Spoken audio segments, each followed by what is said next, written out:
Chris Van Allsburg, our guest, the Chronicles of Harris Burdick. He's not Harris Burdick, he's Chris Van Allsburg. You know how it goes. Believe whatever. Lemony Snicket, we believe him. Okay. Don't we? I don't know. Back to this book, The Harp. So it's true. He thought it's really true. Linda Sue Park, tell me about her. Well, when we made up this kind of dream list, the editor and I, for who we would like to contribute to the book, I was not familiar with some of the names because not that well read in YA books, which stands for young adult. Mm-hmm. But I read some of Linda Sue's work. She's a Newbery winner, and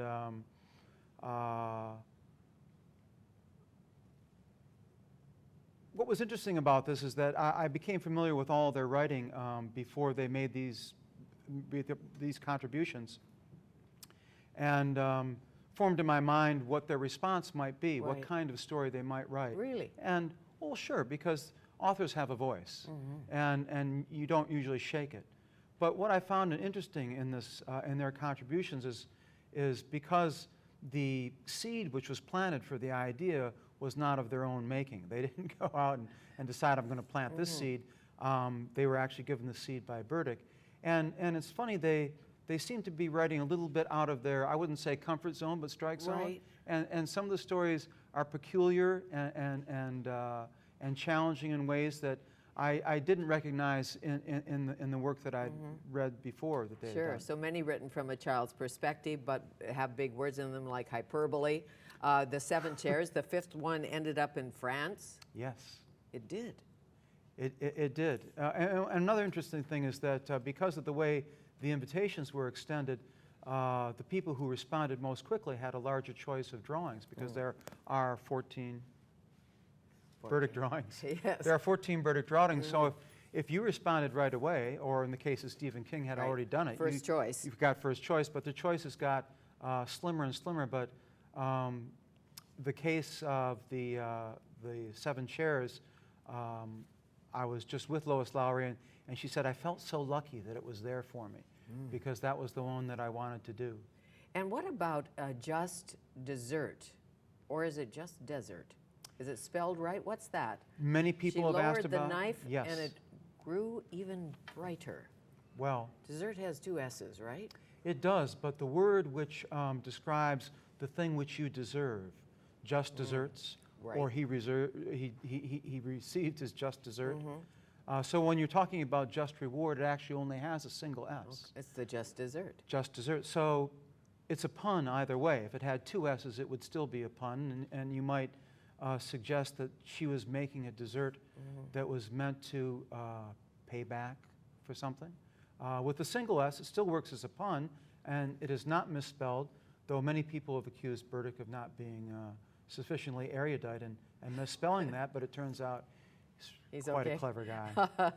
The Polar Express, when you put that together, who inspired it? What inspired it? Little Santa, Little Christmas, Little Silver Bells?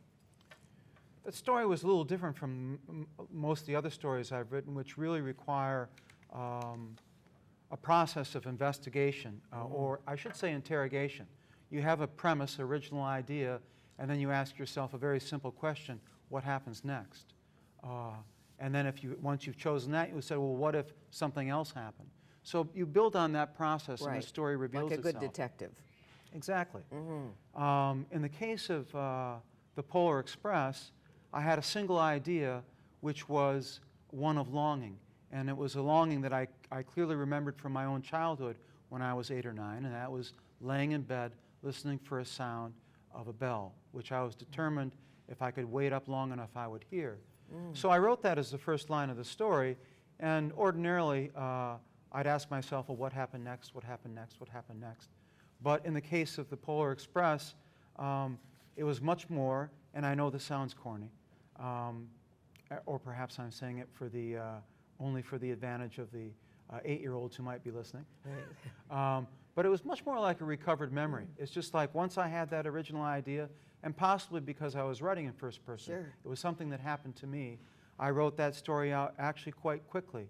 And when I got to the end, and I got that bell, that last line was there waiting for me. For those who truly believe. Right. And is Jumanji bringing a board game to life, putting us into the jungle? Simple, you know, I'm sometimes reluctant to reveal how simply it is to stumble across ideas, but when I was a boy and I played Monopoly with my parents and I could get 3 hotels on Boardwalk and I could bankrupt my dad. Right. You Great go for feeling, it. great feeling, but only lasted a couple of minutes because So- then the game was over. So I thought, well, why not have a game board where all the things that happen on the game board actually happen? You know, so Why not? well, that's not. Is that a terrific insight? I I don't know. bet if you It's- see 2 ants crawling across the floor, you get an idea. Well, they were actually on my counter, and they did give me an idea. Yeah. I've been going to some schools up here in Vancouver, and that's basically what I try to share with the kids who are looking at the Burdick pictures and thinking about ideas. But I've tried to persuade them that ideas exist everywhere, and I did, in fact, write a book that was inspired by the discovery of a couple of ants on my countertop. Wow, imagination is more important than knowledge. Well, imagination helps, but what really is just being in the right frame of mind and seeing that there's little story ideas out there everywhere. And that little white dog, you always have a little white dog Yes. somewhere in the book. Is there a real little white dog? Sadly, that dog's deceased, but in the first book that I wrote, there was a little white dog. He was actually a character in the book, and I had that bull dog. terrier? It's a bull terrier, yes, and had that dog as a model. His name was in real life Winston, though in the book he's called Fritz. Shortly after I completed that book, and this dog was rambunctious but cooperative with its owner to hold poses for me. And but shortly after the publication of that first book, the dog lost a territorial battle with a UPS truck. Ooh. The breed's quite territorial, Yes. and sometimes can't distinguish a large brown truck from a small brown dog. So the dog, I'm sorry to say, had a short life, but within that short life, contributed to my first writing and illustrating effort. So I thought that as a way of thanking him, I would commemorate him by including him How in every great. title. May he rest in every book. Yes. I thank you. You're welcome. Nice to meet you. This is definitely the Christmas book. It is Great. because the whole family can read it. Amazing Tales, The Chronicles of Harris Burdick.